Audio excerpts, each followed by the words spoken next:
Good evening, everybody. So we're here for PTA presidents, executive vice presidents, first vice presidents, for just an overview of what PTA is and how we run our units. I'm going to go through this slide deck and your president, now what? What's PTA? PTA is the nation's oldest and largest child advocacy organization. We're a 501c3 nonprofit organization as designated by the IRS. PTAs are required to file taxes with the state of California and the federal government. PTAs are non-commercial, non-sectarian, and nonpartisan. You'll hear that a lot as you go up in PTA ranks. And what does that mean? It means everyone's welcome in PTA. PTAs can thank sponsors, but cannot tell people to use their businesses. PTAs can never support or oppose political parties or candidates, including those running for school boards on nonpartisan slates. So that means we don't support anybody running for office.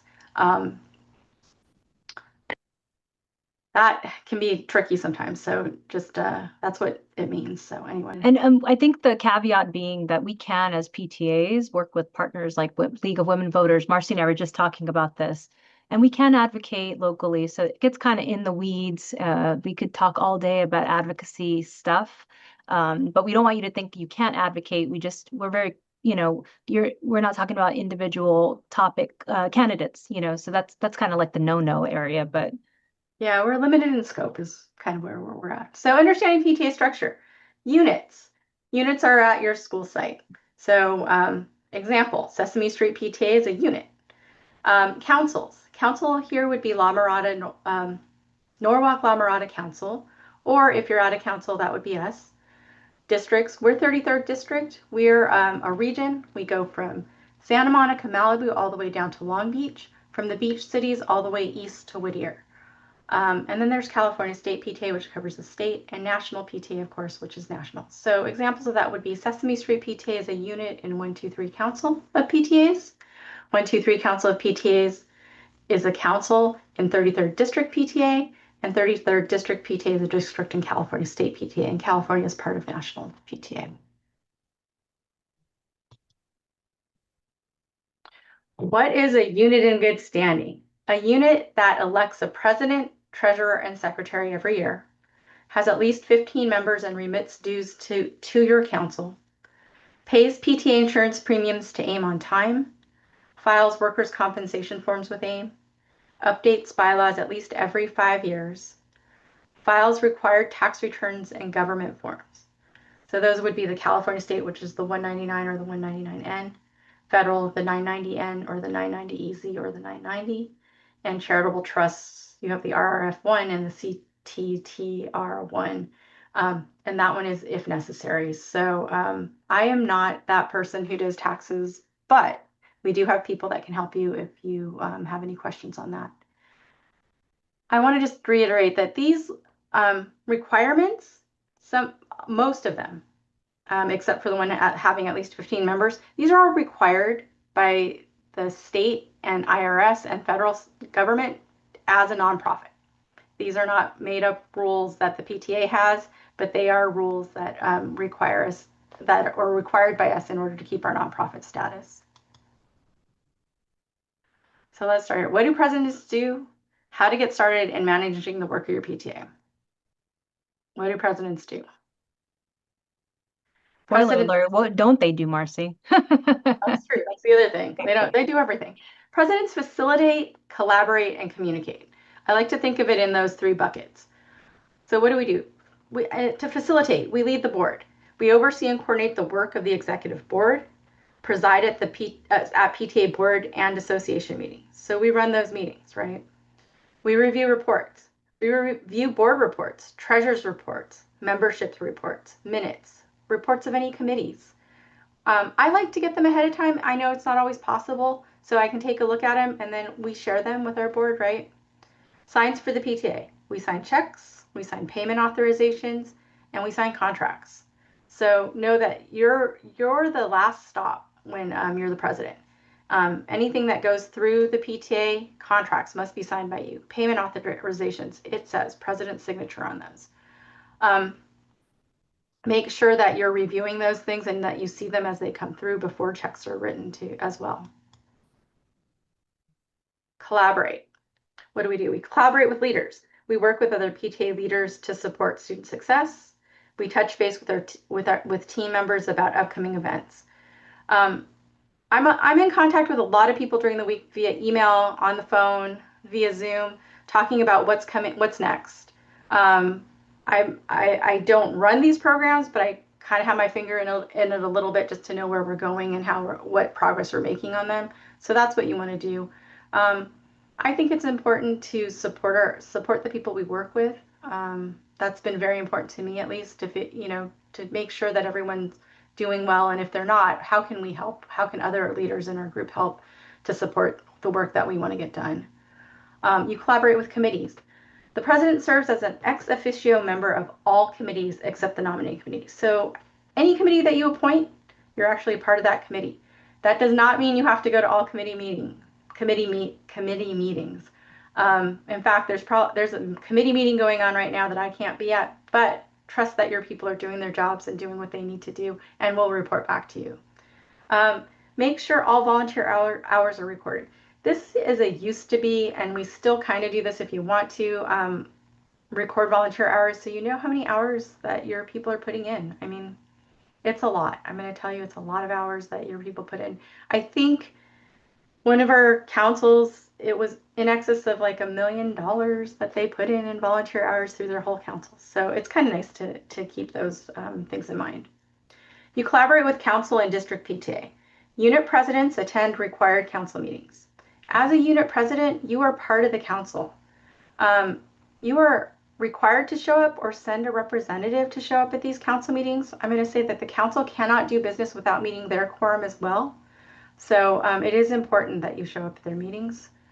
Council presidents attend 33rd District PTA Executive Board, council president meetings, and our 33rd District Association meetings. So know that those are the things that you need to be doing in order to help all of the affiliate organizations above you run well.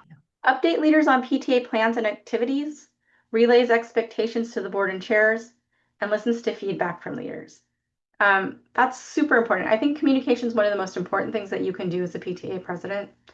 I am a big person on feedback. I like to run events, and then I like to follow up and figure out what did we do well, what did we not do so well, how can we do it better. I think sometimes the biggest lessons that you learn are from failures. So you can learn that you didn't do something quite well, but you can make it better for next time. So, listen to the feedback, listen to it. Don't take it as personally. It's just something that you're hearing as feedback in return. Communicate with your principal. Meet regularly with your principal. I think that's another very important thing. Work with the principal and the board on programs and activities. I've told this, and you've probably heard me say this before. I've told this story. I was a middle school PTA president.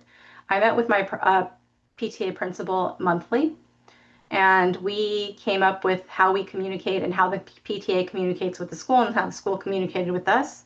My principal and I were the stopgap. Everything from the school came through him, and everything the PTA came through me, and we communicated in between. Nothing was ever a surprise. I do tell this story too, that for the whole first year, my principal at my school said no to everything I wanted to. Absolutely no. He said, nope, nope, nope. He also didn't know my name for the first year. Every time we had a meeting, he asked me what my name was. But that was all in building trust, right? I came in as a PTA president then that was new to the school. My kid was just coming up from 5th grade. He didn't know me. And so there was a time that we were building trust there. And so don't take it personally, because it took me a bit to figure that out. But keep working with that principal and keep working on that relationship. Communicate with the school community. Serves as the official contact, communicator, and representative of the PTA. Make sure you're thanking your volunteers for their time and effort. So if anything comes to the PTA, always have it come through you, right? You are the face of your PTA at your school site. So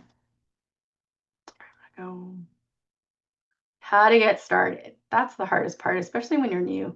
I always feel like that first year, you're trying to figure it out, and that second year, you've got it down, and by that third year, you're already out of there. So So after the election, then planning, finance, membership, and training. So we'll go through those things.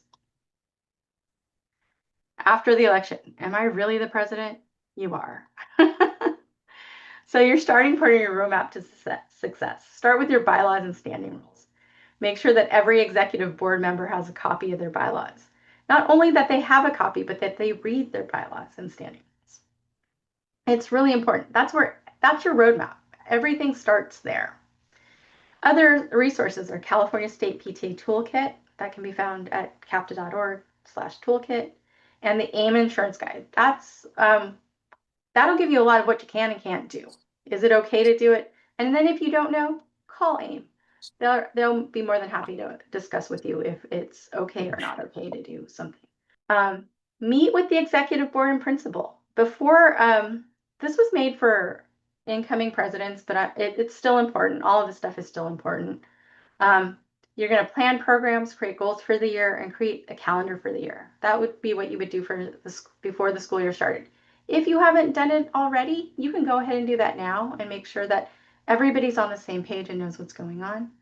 You want to meet with your treasurer. You need to change the bank signers, appoint a budget committee, and begin drafting a budget. So hopefully you all have budgets already so that you know what you're spending your funds on, what monies are coming into your account. If not, you can go ahead and do that now and get that approved by your association. You appoint committee chairs, so reflections, hospitality, book fair, any of those committees that you have, or for programs on campus or the like.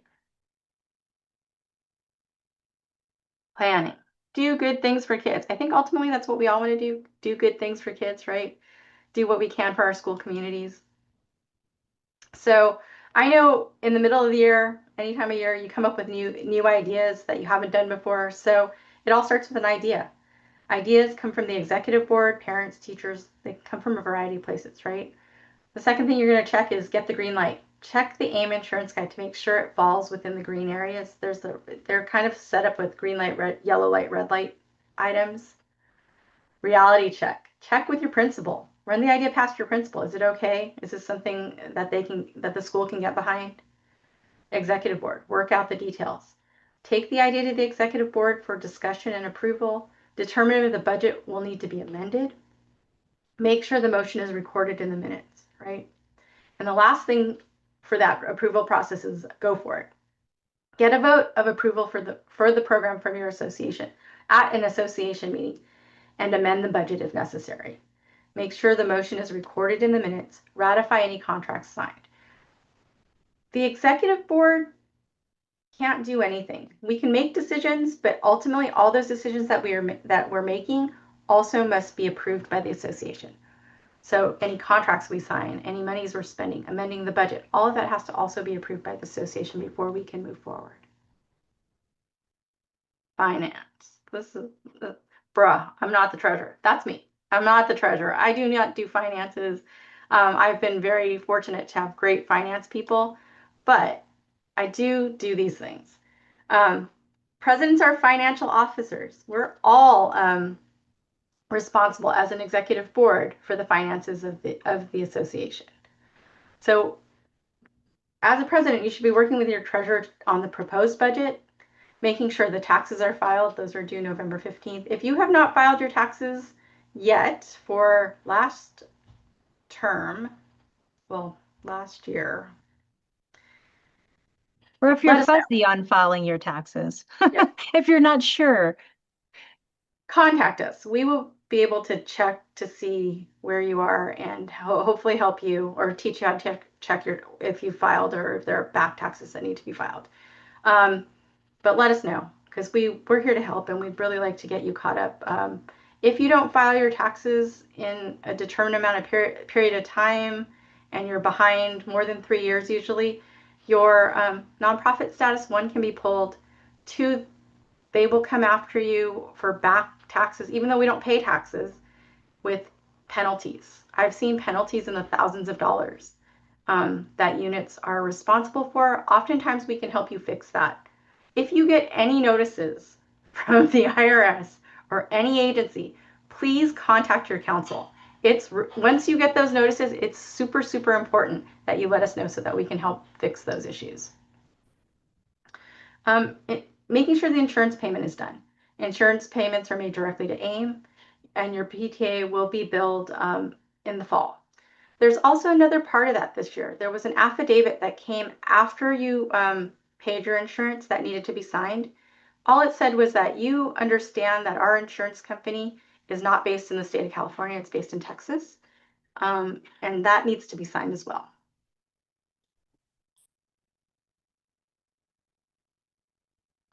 The other thing you're going to report to AIM is the workers' compensation report. That's something you'll get a notice about.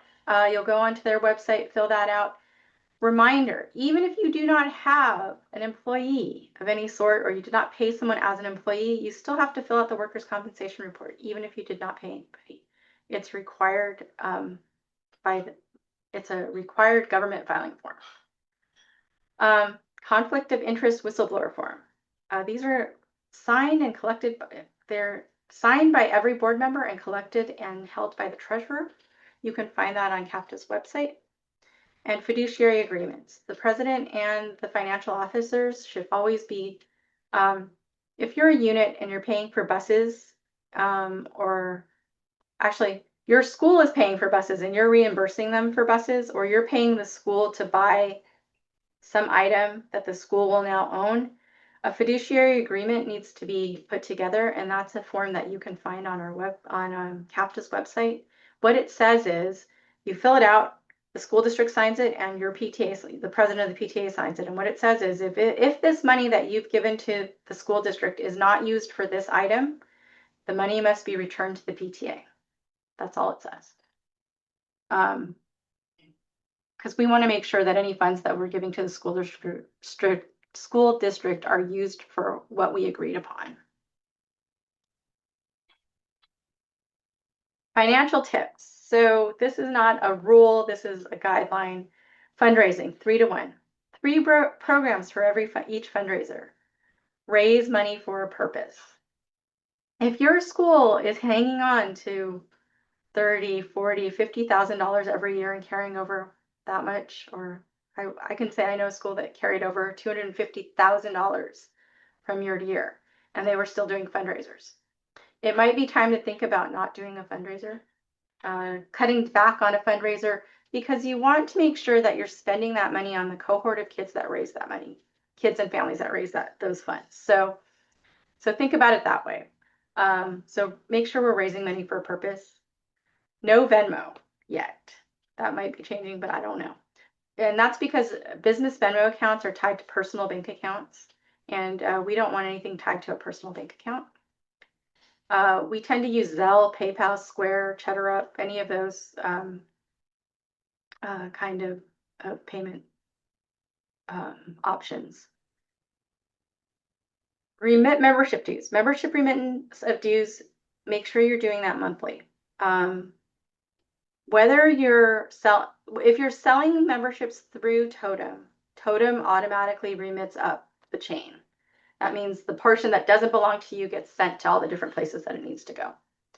If you are taking manual memberships, that means you're taking cash on campus or credit cards or whatever, and you're selling them at a table at your school site.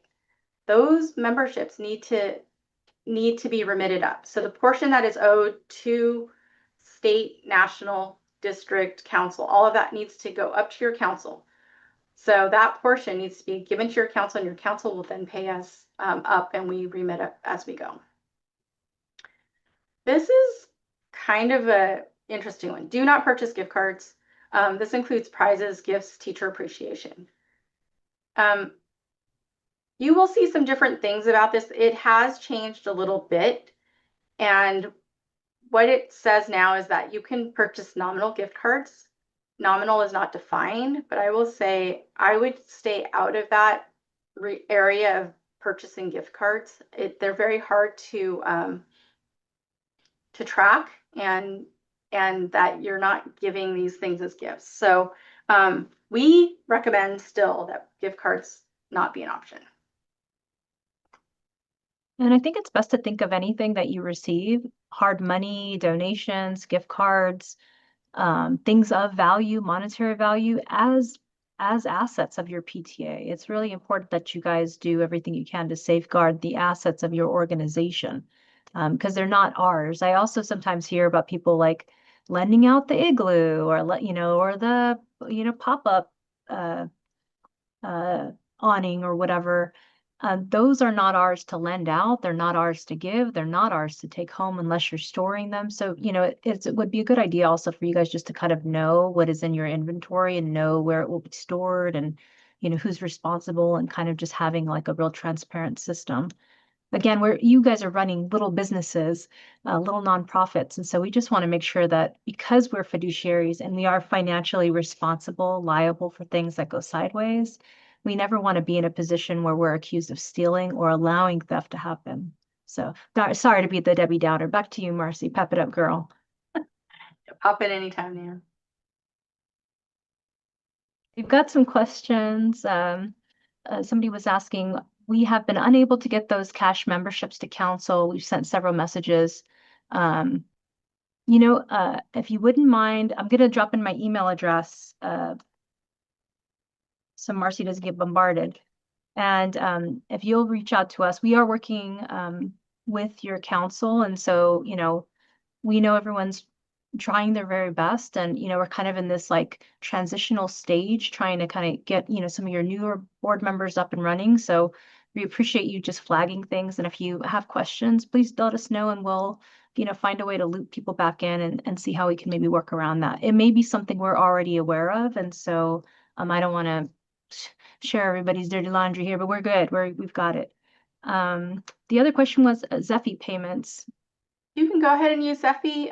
One of the things, if you're using it for membership, just make sure that you've got the person's name and contact information and who the membership is for, right? So if you're selling memberships online, I've worked with Zephy, so I know that you can add that information in as you sell memberships.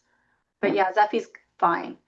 One thing I will caution you is when you have these online accounts, one of the things that we suggest, and this is not a requirement, this is a hard suggestion, is that you have a separate bank account for online purchases.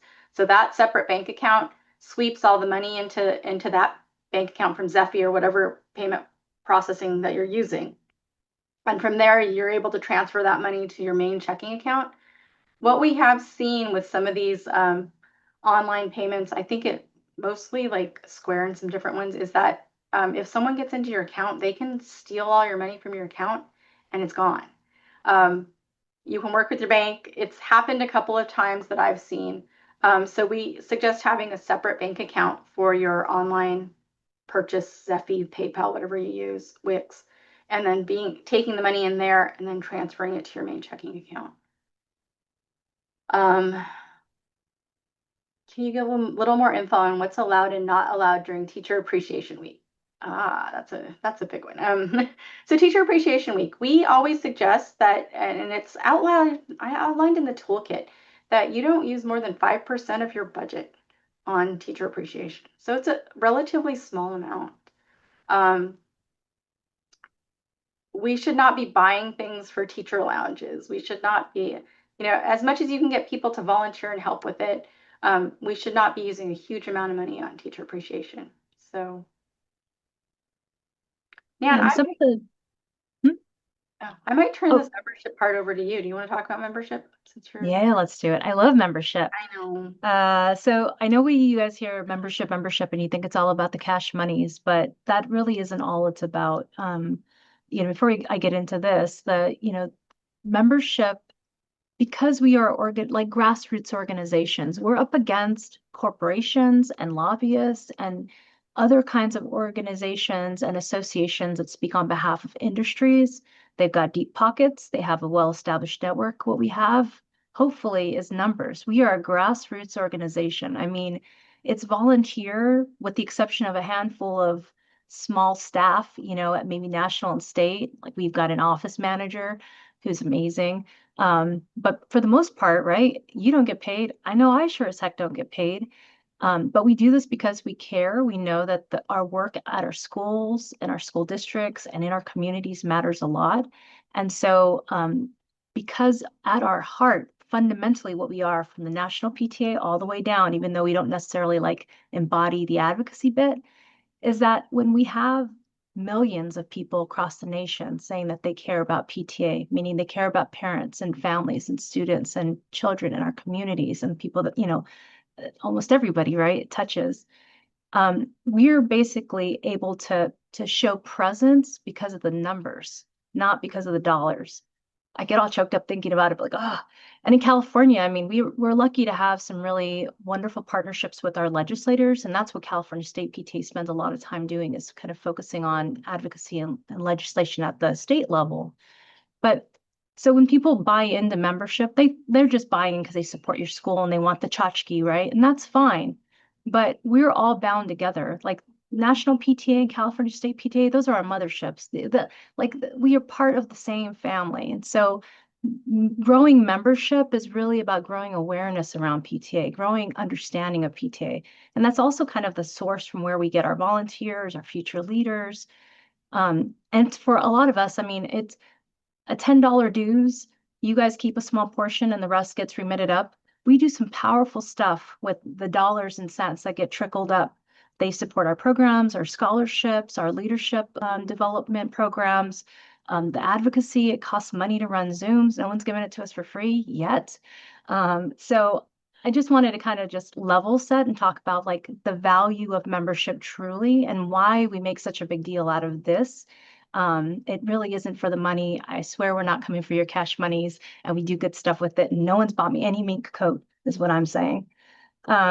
So membership is everyone's job. Yes, you hopefully have a membership chair. Amazing if you've got a membership committee, but really it's not a one and done thing. Membership is a year-long effort because guess what? We are 365 days a volunteer leader on a nonprofit board. So membership is everyone's gig. The kind of simplicity of it is at some point in the year, hopefully before the year kicks off, but if where you are right now is where you are, maybe you kind of didn't have a robust membership campaign, and you're like, we got to juice this thing up. Build yourself a campaign. And all that really is thinking about what are some of the messages you want to put forward. You don't even have to think. I can drop in some chat, some resources in chat afterward. Like there's stuff from National PTA that's incredible. And there's some really great resources in California State PTA as well that talk about the value of membership and kind of flyers and things you can kind of use in your social media and in messages. So you don't have to like be a marketing genius. You just have to be able to, honestly, it's just asking, putting up flyers, sending out emails, asking people to please join PTA. At every opportunity when you're at an association meeting, have a membership table. Maybe it's a little goodie and welcome. Maybe it's, and a way for people to join easily and seamlessly. Totem is great, but don't forget, some people are still cash money and checks. So don't hate on them. Make it easy for everyone to join. It's important for you to have a goal. I think we know what it's like when you head out to the gym and you're like, I'm just going to get on this treadmill and you lose no pounds, as opposed to when you've decided you're going to work this 20, grind this 20 pounds off and you're going to, get tough and fit. You're more likely to hit your goal if you know that you have a goal. And that's kind of what we're trying to ascertain here. You may see membership reports. I hope you've been getting those maybe from your council or from us at district. But if not, you can reach out. Again, I've dropped my email in there, so feel free to ping us. Maybe we just don't have the right, person. But those are great metrics to kind of build from. If this is where you're at, take it a few notches up, just building basically. And then using all of the communication tools, when you're in person, having a plan for the in-person stuff. When you're virtual, don't miss the chance to tell people how amazing your PTA is and all the work that you guys do and explaining why they should join. If nothing else, they're supporting you and your PTA and the work that you're doing. And they think of it as a fundraiser, fine, let them think of it as a fundraiser. But it gives them rights to vote on at your association meeting. It gives them opportunities to volunteer and I think there's just like a lot of benefits that people like that aren't super tangible. And there are some goodies, like there are some discounts and things through national and state PTA. And then don't forget our ever important T and PTA, teachers, staff, educators, everyone who cares about students, families, honestly, hit them up. People who are past folks at your school, people who live in the community, businesses, because we're proud of what we do. We believe in what we do. And so we know that there's value and we want other people to believe in that too. And even going and asking past board members to join, I mean, hopefully they'll come to your meetings. That would be great. But again, we're kind of looking for support also. I mean, I don't mind a passive member, but I want an engaged member especially. Oh, I forgot I have control over this. I'm like, oop, oh, that was it. Never mind. I made a lot out of a little. So anyhow, I'm gonna shut it up, kick it back over to Marcy. The training. Um, we love that you're here. The more you know, the fewer mistakes that you make. So encourage your entire board to attend trainings. Running a PTA by the rules is easier when everyone is trained. Council, district, and state PTA trainings are available. If there's something you don't know, ask your council. If your council doesn't know, they'll ask us, and we'll find if we don't know, we'll find the answers. Oftentimes, I can say on my board, I have at least 3 past district presidents, and they are great resources. They will help me find the answer. California State PTA will help me find the answer if we don't know it. Oftentimes, we're able to answer those. So know that we're a resource there. Budget now for California State PTA Convention. I can't emphasize enough that training and networking that you will get at a CAPTA convention is so important. You will find other people that do like work across the state. You will find vendors that have different, uh, oh my God, Solutions, things you didn't even know, yes, fundraisers, scholarships, assemblies. A lot of them have free programs. Oh my gosh. Can I just jump in and tell? Oh, yes. again, love membership, but convention is rad. I would tell you, I've had, you may or may not have a spouse or people in your life who just don't get it. They're like, you're still in the PTA, or didn't that end last year? Or school's out. Why are you doing a thing? I feel like nobody gets PTA until you're really at convention. You are with people who are just full of energy, full of love, full of excitement for PTA and doing good stuff. And you don't expect how inspired you're going to be by every single person you meet and the things that you hear and the great stuff that they're championing in their councils, in their units, in their school districts.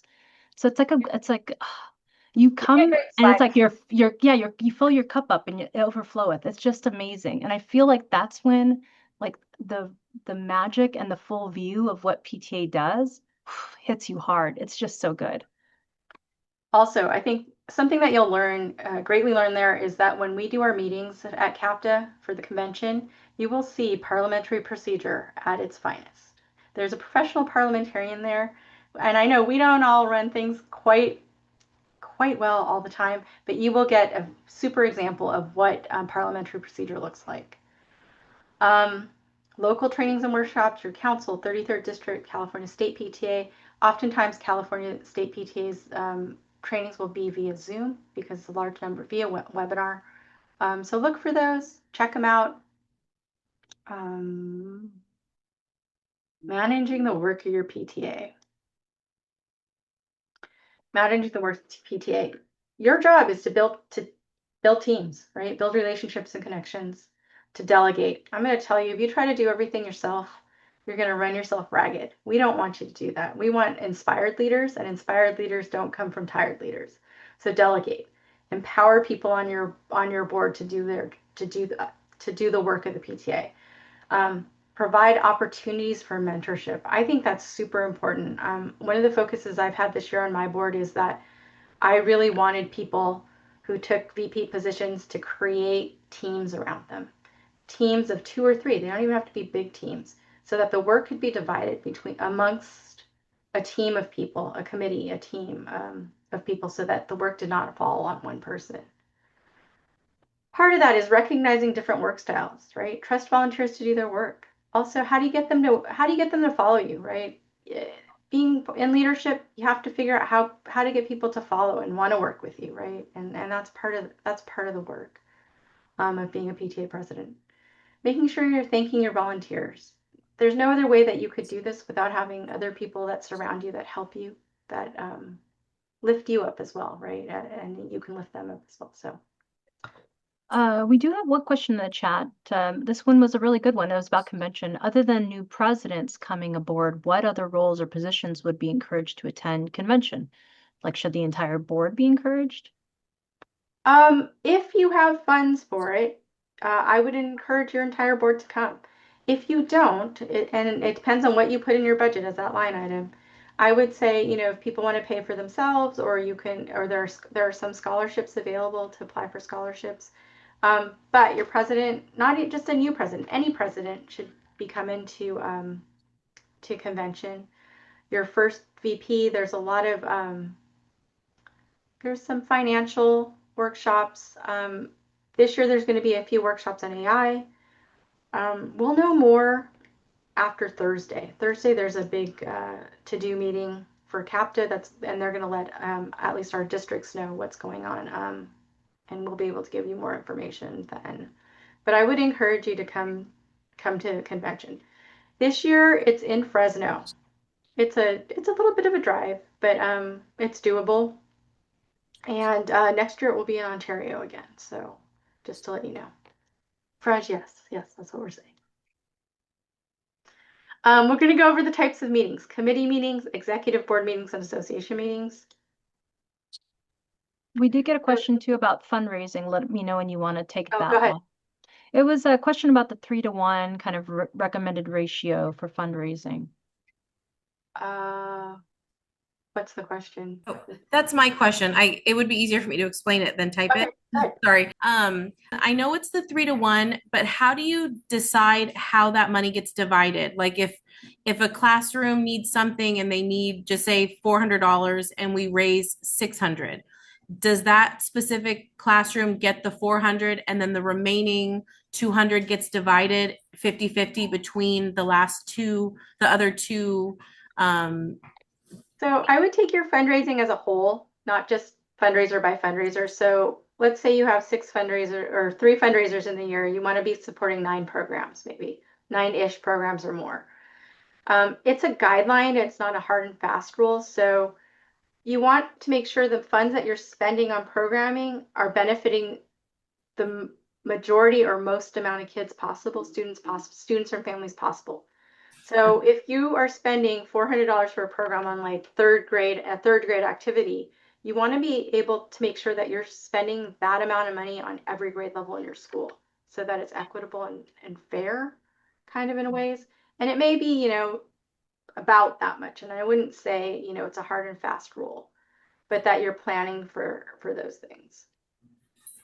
Okay. That kind of answer your question? Yeah, we had a situation where a particular grade was going on a field trip and they needed funds. So we were fundraising, and then the teacher just thought it seemed like a lot of work if she only were to get 1/3 of what was raised. And that's to your board to decide and on how much you're going to fund something. And if it's something that comes up mid-year that you didn't know about, that's really hard to plan for. So that's a discussion to have with your board and how you want to fund those things. okay, but it's more of a discussion, not like a hard line that we're trying to. No, it's not a hard line. It's a discussion to be had. Okay. Okay, thank you so much. I think the real thing here is we're not chartered, we're not fundraising entities. We're like, there are some organizations that's entirely what their mission is. That is not part of our mission. So although fundraising is something we do, it's in support of the programs. And the objective is really like, we're not just fundraising all year long and we don't have anything to do with that money. So I think the ratio is there generally to kind of keep you balanced in your thinking, but definitely we're not prescriptive. Okay, thank you. Oh, I see another question. So the 3-to-1 needs to be a program, not something like Kona Ice as a give back. You can do that's kind of in between, isn't it? That's a hard one. Yeah, it should be a program that benefits the most people possible. Yes, there are sometimes where you're going to do it. Hi, it's Brandy. I was just asking because we have done a Kona Ice give back, but for the whole school. So it's not like just for a classroom or just for a couple of students. It's more of like for the whole school. So they come after school, or they come during school, sorry, not after school. And the students are able to come at a certain time to get Kona Ice. So does that count as the 3-to-1? Or because it specifically said programs, we need to actually be focusing more on programs than something like a Kona Ice? You can do that. I mean, it counts as a program then, it counts as something that you're doing as a gift, as something for the school. Um, I see Cindy's thought muscles throbbing. yeah, I know. I'm Do you like, want to It's get in on this, girl? I would just be careful phrasing it as a program. I think it's a reward for something, whether it be, great school spirit and we're going to provide it to everybody. I would focus more on programs. Not saying to not do it, but I would focus on Assemblies, programs that enhance the educational experiences for the students. Okay. thank you. Thank you for confirming. Thank you, Cindy. That was helpful. but invite us on your Kona Ice Days is all I'm saying. So, different kinds of meetings. We're going to talk about that. I'm going to get back to that. So, committee meetings. Who? Members of the committee appointed by the president. What? To plan, promote, and implement activities, events, and programs when as needed. Why? To expedite executive board and association meetings and to involve more volunteers in the association. So your committee meetings, that's where you plan things. That's where all the planning happens, and then they report back to your executive board with a short report or anything that needs to be voted on. And then that goes to the association as an even shorter report that says, we're doing this, here's where we're at, here's what we're doing. So we're just trying to condense the time and the amount of time that we spend in meetings by having the work done prior to them.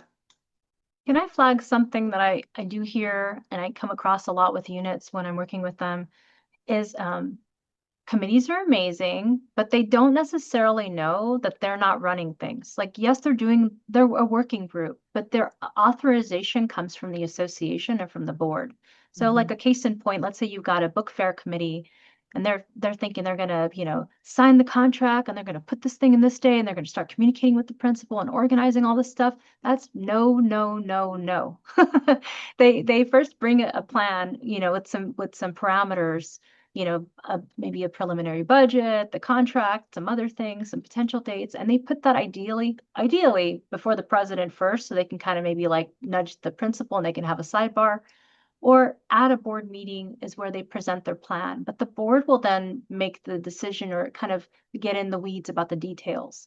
They want to know how money's spent. It's, just because your committee has $500 for, I don't know, Red Ribbon Week does not mean that they just get to spend it however they would like or even spend it at all until they've actually come to you guys and asked for that approval at the executive board. So I do know that that sometimes is confusion. Maybe you guys have had committees that have kind of run rogue and then they just turn in the receipts and you're like, okay, thanks. That's not how it runs. That PTA is also set up to be a very transparent organization. So we're not spending money that our association, i.e. our members, don't know about. And nobody, including our amazing committee members who are well-intentioned, are doing the work and actioning and moving forward with their game plan until they run it through the board and we've made decisions to release those funds. And yes, we feel like, you're going to spend $500, but it's not all going to be on balloons and like confetti.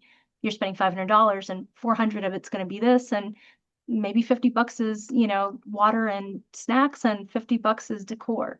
So, just know that as your committee brings stuff to you guys should be having those discussions. And if it ever gets a little tense, reach out to your council. Sometimes they have, great guidance on like how to bridge that, or, feel free obviously to reach out here at 33rd. We're, used to having those kinds of conversations and can kind of help steer you in the right direction if you get confused. Thank you. Thank you.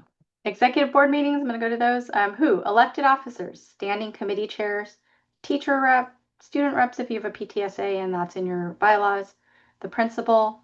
Check your bylaws for quorum. So this will all be outlined in your bylaws, who's part of your executive board, when you meet, what quorum is.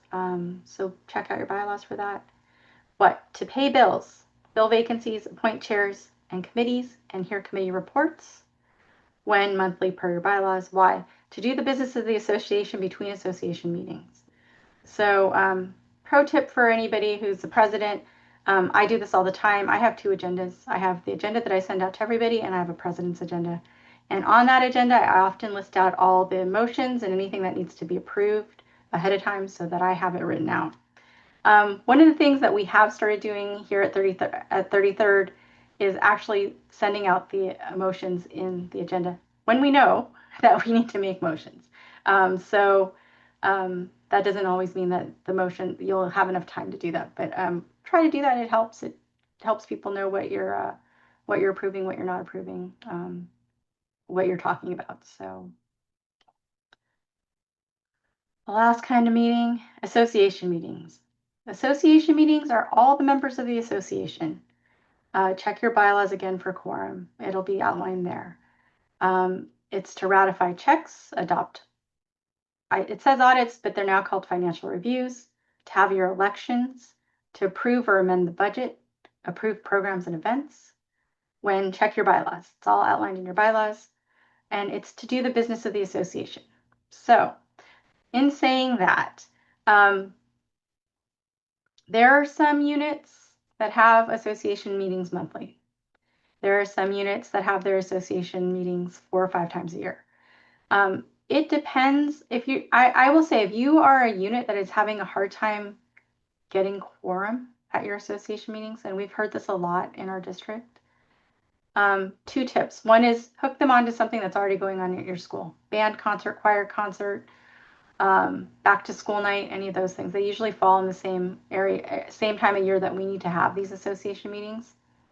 The second thing is, if you're having monthly association meetings and you're not able to get quorum, is to reduce the number of association meetings you're having. I'm not saying you can only have one, because you've got to at least at the beginning of the year have one to approve your budget.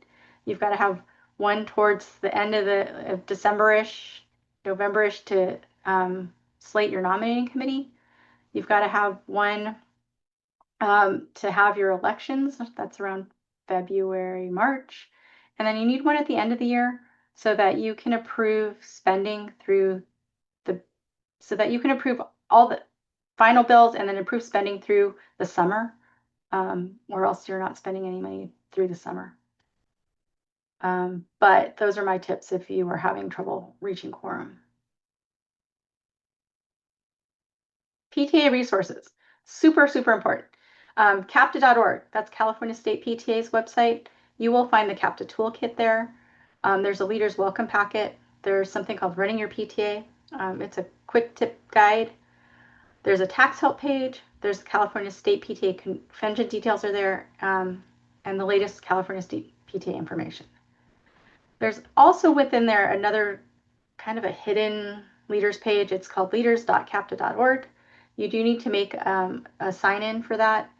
It's the California State PTA Leaders website. There are job descriptions, trainings, all kinds of good resources there. And then there's our website, 33rdpta.org. That's 33rd District PTA's website. You can find links to training videos on YouTube, our calendar, financial forms and deadlines. And there's a huge templates page that we've been working on, and it's got templates for a bunch of different how to run meetings, templates for meetings, a bunch of resources there. So take a look at that. Contact us. So we do have an office in Lakewood. That's the phone number. Our office manager is there. Don't just pop by because she may not be there. She may be at the post office or doing something else. So give her a call if you're coming in to drop off membership or any of those kinds of things. Other than that, I will leave it open for questions. Can you touch base a little bit more on the form you were talking about earlier in the slideshow regarding like field trips, buses, things like that about when we're paying something? Just maybe go into a little more detail on that, please. Sure. Thank you. Dan, can you find that and pop it into a share? So, let's see if I can find it. Hold on one second. See if we can find that form and pop it in the share so you can see it. You're muted, Nan. I always joke that's the best way to hear me. I was just saying, like, fiduciary agreements are, correct me if I'm wrong, Cindy, but they basically release you of liability. So, like, instead of you paying for the buses that could break down or, I don't know, cause an accident or whatever, it's not your liability. You guys are just giving the money to the school, releasing the money to the school, saying what the money was basically earmarked for, and saying, like, now it's your problem, honey. Here's your 10K or whatever the amount is. So fiduciary agreements release us of that responsibility. We're just saying, like, here's what we're doing. We're giving you the cash monies, and you're gonna do the maintenance and the insurance and all the other things. Oh, perfect. Thank you. So here's what you'll see. If it's a gift of money, it'll say the blank PTA hereby gives to, and then you put the school's name or the school district, and the amount of check number, date signed by the PTA president and the treasurer. And it'll see where it says the gift money is for the sole purpose of, and that's where you put what it's for, right? It is hereby agreed that the gift monies will be spent on the above stated purpose on or before, and then you put a date there. Any portion of such funds that is unused or unexpended as such date shall be reimbursed in full to your name of PTA. So that's just saying if they don't spend it, they have to give it back. And then also if you're buying property, so let's say you're buying a bench for your school campus, right?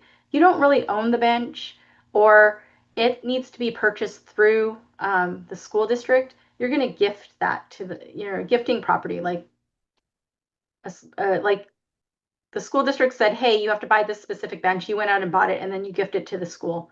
It becomes their property, and it's no longer your property anymore, or property of the PTA. So you would go ahead and use this form as well for the same thing. And kind of along those lines, I've just dropped in chat for you guys the insurance guidelines. AIM is our insurance organization. Like, they are really incredible people. Nice, they answer the phone. They're like, not AI yet. But if you ever have questions about anything that seems like it's money or maybe legal related, kind of like related to the things you're trying to do. Let's say you want to host a new activity program, you want to gift something to school and you're just not totally sure, they are actually a really great resource. There's a handbook that kind of gives you like a high level overview of requirements. Like if you ever had a vendor come to your school, what do they need? What are the limitations? What we should never do as a PTA to basically protect us. It talks about the insurance coverages, so you know what we're covered under. There's opportunities to buy additional insurance if you ever needed to. But the fiduciary agreement is touched on in there as well, and you can find other helpful forms. So I would recommend that that's really something all of your board members also have access to. You as a president or as part of the executive team should absolutely see this, but you want everybody to know that there are kind of, limitations and extra requirements. So you'll see that there's like a red, yellow, green, kind of like stoplights. Red is like, no, we are not doing archery contests at our school. That's not us. We're not doing, the four-wheelers at our schools. That's not us. But jumpers, sure, maybe, or there are things that fall into like the yellow category where you just need a little bit more permission or additional kind of like safeguards, or there's caveats, kind of things that might come into play for permission. So I just wanted to shout that out too as we're kind of talking about this nerdy legalese. Thank you guys so much. Thank you guys so much again for giving up, an evening to be here. We hope that for those of you who, have been in PTA a while, that this was refresher and maybe, remembered or recalled or found stuff that you didn't know. For anyone who's really new, I hope that this kind of helped sort of set the table. I feel like I've been in PTA a long time. I feel like everyone who's been in PTA a long time will tell you that they're still learning and getting better and better. So I think it's one of those things where there's always going to be a little bit of a learning curve. So we just appreciate you guys hanging in there. We will definitely make sure you get a copy of this recording, and we'll send some supplemental materials later this week as well. And again, you have my email address, so I'm happy to kind of route you to the right place for right now until we can figure out, who internally maybe supports, you. I know that we have Julie France, who you guys will see a lot. She's also a former district president. She's incredible. And she's actually the area advisor for Norwalk La Mirada, former board member of your guys's, former district president of us. And she's just, I love her. And I think you'll love her too. So we'll make sure that you guys get connected as well. So with that, I just want to thank you guys again. Thanks, Marcy and Cindy. And we hope to see you guys at other trainings and other activities.